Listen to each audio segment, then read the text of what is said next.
आपको पता है परमात्मा ने सृष्टि रचना में क्या बताया? ज्ञानगंगा पुस्तक में भी लिखा हुआ है। जो अब काल को तो सजा मिल गई क्योंकि उसने भाई वहां पे अपनी मनमानी शुरू कर दी थी।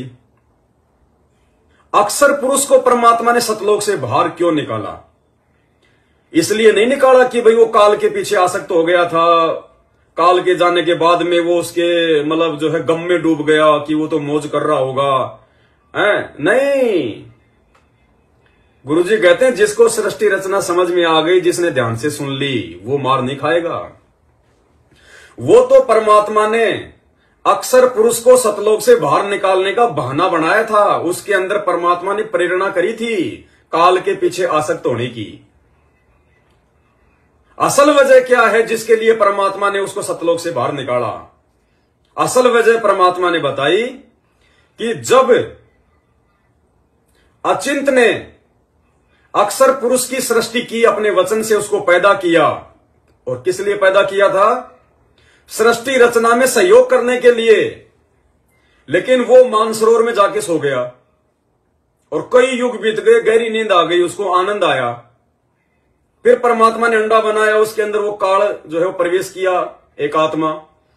अंडा नीचे गया गड़गड़ करता हुआ, उसकी आवाज से उसकी आंख खुली तो उसने उसको जो है वो क्रोध से देखा, गुस्से से देखा उसने वहां पे सतलोक में।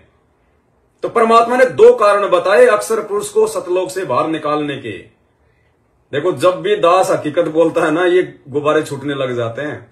इस लाइव वीडियो में 3 बातें बहुत ज्यादा इंपॉर्टेंट आई थी और तीनों बातों के समय ये गुब्बारे छूटे थे, क्योंकि ज्यादातर भक्तों को इन बातों का नहीं पता है।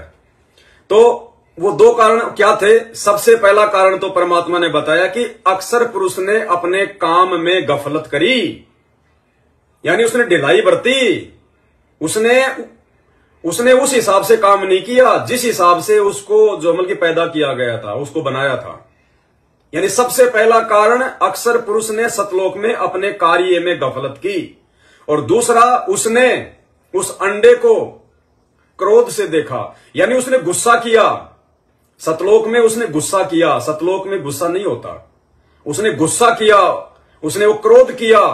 ये 2 कारण परमात्मा ने ज्ञानगंगा पुस्तक में लिख रखे हैं। इन 2 कारणों से उसे सतलोक से बाहर निकालने के लिए परमात्मा ने वो खेल रचा। उसकी आस्था काल में लग गई, फिर काल के जाने के बाद ये रीजन बताए परमात्मा ने। तो भाई फिर दास कैसे अपने काम में गफलत कर सकता है? ये ज्ञान होने के बाद में कि जब परमात्मा ने अपने पुत्रों को नहीं बख्शा, तो भैया इस माया के द्वारा उत्पन्न आप और हम 2 कोटि के जीवों को परमात्मा कैसे बख्शेगा? यदि हमने उसके कार्य में गफलत कर दी तो वहां भी उसने परमात्मा के काम में गफलत की, क्योंकि परमात्मा ने सृष्टि रचना का काम सौंपा किसको? अचिंत को। अचिंत ने बनाया अक्सर पुरुष को, अक्सर पुरुष ने काम में कर दी जो है गफलत है। तो सच्चे भाई बहनों, इस बातों पे ध्यान दो। परमात्मा ने साथ संगति के लिए, भाई बहनों को जगाने के लिए, अपनी पहचान करवाने के लिए इस 2 कोड़ी के कुत्ते पवनदास को निमित्त बनाया। और पवनदास के जो मतलब सहयोग के रूप में परमात्मा ने आप भाई बहनों को, और आप यदि गफलत करोगे इन वीडियो को आगे शेयर करने में, भाई बहनों तक भेजने में, तो भाई ये गफलत में आ जाएगा। और गफलत में आ गया तो फिर परमात्मा नाराज हो जाएगा, दिक्कत होगी फिर।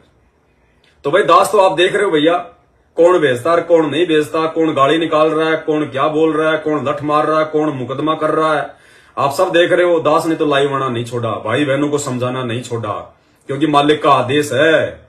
तो भैया दास गफलत नहीं कर सकता, वरना दास के साथ तो वही बनेगी जो अक्सर पुरुष के साथ बनेगी। ये रीजन है, ये ज्ञान आधार की भक्ति है।